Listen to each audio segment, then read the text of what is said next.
പൊതു ഇടങ്ങളിൽ സ്ഥാപിക്കാവുന്ന വിധത്തിലുള്ള സാനിറ്റൈസർ കവാടമൊരുക്കി ശ്രദ്ധേയനാവുകയാണ് മാഹിൻ എന്ന മെക്കാനിക്കൽ എഞ്ചിനീയറിംഗ് വിദ്യാർത്ഥി.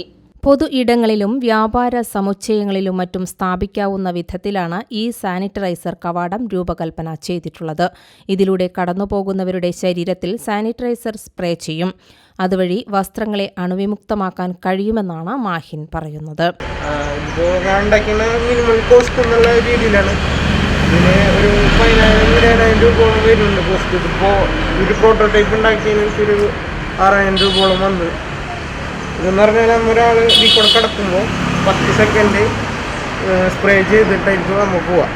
അപ്പോൾ ഇത് ബോഡി നനയുന്ന ടൈപ്പല്ല, മീൻസ് അവർ ജസ്റ്റ് ആ ഒരു 1 ടൈം സാനിറ്റൈസ് ചെയ്യുമ്പോൾ എങ്ങനെ ഉണ്ടാവും അത്. അപ്പോൾ നമ്മൾ എല്ലാവരും കൈ കഴുകും, മുഖം കഴുകും, മാസ്ക് മറ്റേത് മാറ്റും. ഇപ്പോൾ ഒരാൾ രാവിലെ ഇറങ്ങിയിട്ട് വൈകിട്ട് വീട്ടിൽ കയറുന്ന ആളാണെങ്കിൽ ഡ്രസ്സ് മാറ്റൂല, മീൻസ് കുളിച്ചിട്ടുണ്ടാവില്ല. അപ്പോൾ നമ്മുടെ ബോഡി ഡ്രസ്സ് നല്ലതാണെങ്കിൽ നമുക്കത് 1 സ്റ്റെപ്പ് ക്ലിയർ ചെയ്യാൻ പറ്റും. ഇപ്പോൾ ബോഡിയുടെ ഉള്ളിൽ കയറിയിട്ടുള്ള വൈറസാണ്, നമുക്കതൊന്നും ചെയ്യാൻ പറ്റില്ല. അത് അതിനുള്ള ട്രീറ്റ്മെൻറ്റ് വേറെയാണ്. അപ്പോൾ ഇതപ്പോൾ നമുക്ക് വലിയ വലിയ സ്ഥാപനങ്ങൾ, ഇപ്പോൾ ഗവൺമെൻറ്റിൻ്റെ പഞ്ചായത്ത് ഓഫീസ്, പോലീസ് സ്റ്റേഷൻ, അങ്ങനെയുള്ള ആൾക്കാർ കൂടുതൽ വരുന്ന സ്ഥലത്തൊക്കെ നമുക്ക് ഈ സാധനം വെക്കാം. മിനിമം കോസ്റ്റുമാണ്.